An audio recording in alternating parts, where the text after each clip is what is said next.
अक्सर जब बहुत सारे लोग मेरे पास आते हैं तो ये शिकायत लेकर आते हैं कि पेट में फला तकलीफ़ है या पेट कुछ ठीक नहीं रहता, भारी भारी सा लगता है, एसिडिटी होती रहती है। और जब उनसे पूछा जाता है तो वे बताते हैं कि हम तो बहुत सादा भोजन करते हैं।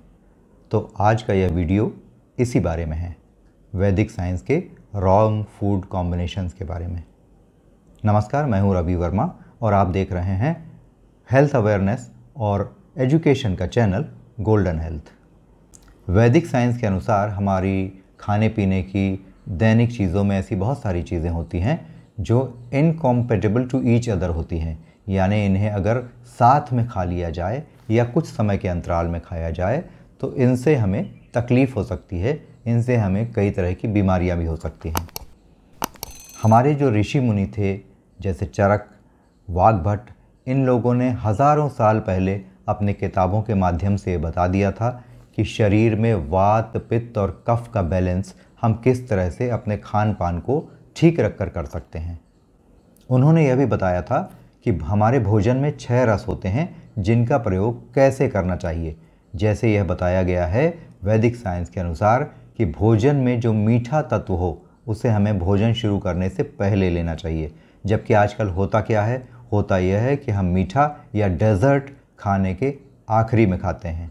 इसके अलावा उन्होंने यह भी बताया था कि जो कसैली चीज़ें हैं जैसे छाछ या बटर मिल्क, उसका प्रयोग हमें खाना समाप्त करने पर करना चाहिए, लेकिन हम भोजन के साथ ही बटर मिल्क या छाछ लेते रहते हैं। आइए अब यह जान लेते हैं कि कौन से आहार विरुद्ध आहार यानी रॉन्ग फूड कॉम्बिनेशंस की श्रेणी में आते हैं। इसमें सबसे पहला स्थान है खट्टे फलों का दूध के साथ सेवन या एक से अधिक फलों को मिलाकर दूध के साथ मिल्क शेक बनाना। इसमें एक बहुत महत्वपूर्ण चीज़ ये है कि दूध और केला भी विरुद्ध आहार है जिसे हम बच्चों को सबसे ज़्यादा देते हैं, लेकिन इसमें एक चीज़ अपवाद है और वो है पका हुआ आम। पका हुआ आम दूध के साथ चलता है क्योंकि उसकी जो प्रवृत्ति होती है वह एल्केलाइन होती है, यानी आम पका हुआ जो रहता है वह एल्केलाइन इन नेचर होता है। इसी तरह से जो हरे पत्तियों वाली सब्जियां हैं, हरी पत्तियों वाली भाजियां हैं, उसको हमें दूध के साथ खाने में अवॉइड करना चाहिए।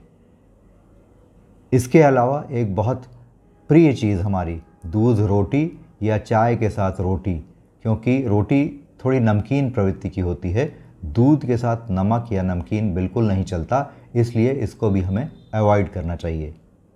अगर मांसाहार की बात करें तो दूध के साथ मछली या किसी भी अन्य मांसाहार का कॉम्बिनेशन घातक हो सकता है। इसी तरह से मूली और दूध, लहसुन, प्याज और दूध विरुद्ध आहार हैं। अगर घर में मेहमान आए हों और आपने कढ़ी बनाई हो तो उसके साथ खीर कभी न परसें, क्योंकि यह विरुद्ध आहार की श्रेणी में आता है और यह पेट में तकलीफ़ दे सकता है। एक और बहुत प्रिय व्यंजन होता है जो हम अपने मेहमानों के सामने परोसते हैं और वो है दही बड़ा। तो उड़द की दाल और दही, इसका कॉम्बिनेशन बहुत घातक असर करता है, विरुद्ध आहार की श्रेणी में आता है।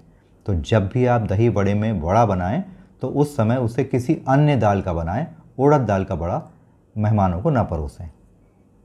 इसी तरह शहद के साथ घी, दही के साथ नमक, ये भी विरुद्ध आहार है। दही के साथ चीनी या गुड़ का प्रयोग आप कर सकते हैं, नमक का प्रयोग ना करें तो बेहतर होता है।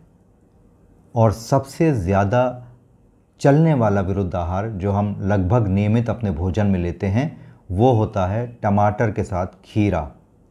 कभी भी टमाटर और खीरे को एक साथ ना खाएं, खीरा अलग खाएं, प्याज के साथ खा सकते हैं, टमाटर को अलग उपयोग करें। इसी तरह एक बात और ध्यान में रखने वाली है कि हमें अपने भोजन में 2 अनाज एक साथ नहीं खाने चाहिए, यानी रोटी खाएं तो उसके साथ चावल ना खाएं, क्योंकि दोनों का डाइजेशन टाइम जो है वो अलग अलग होता है। सबसे बेहतर जो खाना होता है वो ये होता है कि रोटी के साथ आप सब्ज़ी खाएं और दाल के साथ आप चावल खाएं, यानी दाल चावल या रोटी सब्ज़ी एक बार में इसी तरह का भोजन करें। अगर आप इन छोटी छोटी चीज़ों का ध्यान रखेंगे और रॉन्ग फूड कॉम्बिनेशंस या विरुद्ध आहार को अपने भोजन से हटा देंगे तो आप बीमार नहीं पड़ेंगे, आपको तकलीफ़ ज़्यादा नहीं होगी। खाना जब खाएं तो यह सोच कर ना खाएं कि हम टंग प्लीजिंग के लिए खा रहे हैं। टंग प्लेजर महत्वपूर्ण नहीं है, ये महत्वपूर्ण है कि वो भोजन हमारे शरीर को लगे और हमारे शरीर को लाभ दे।